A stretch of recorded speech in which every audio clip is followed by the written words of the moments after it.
ఈరోజు ఆ రీతి అనుకునేటువంటి వారు సమాజంలో సంఘాలలో కోకొల్లుగా ఉన్నారు. ఆయన చనిపోయాడు కదా, చనిపోయిన వాడు మనకేం సేవ చేస్తాడు, ఏం సహాయం చేస్తాడు అని అనేక మంది ఇష్టమున్న మార్గంలో వెళుతా ఉన్నారు. ఇష్టమున్న మార్గంలో వెళ్తాడు. ఆయన మరణించే వ్యక్తి కాదు దేవుని బిడ్డలారా. రెండోదిగా ఆ యొక్క తోమాకు మాట్లాడుతూ ఉన్నాడు. ఏమనంటే ఆయన మృతుడు కాదురా బాబు, ఆయన తిరిగి లేచాడు. ఆమేన్. ఆయన ఏం చేస్తాడంటే తిరిగి లేచేటువంటి దేవుడు మన దేవుడు. ఆమేన్. హల్లెలూయా.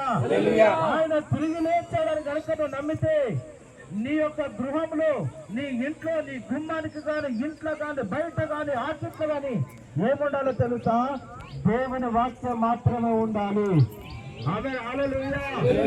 నీ పిల్లలకు దేవుడు యొక్క వాక్యం మాత్రమే నేర్పించాలి. నీ పిల్లల దగ్గర అలాంటిగా ఉండాలి.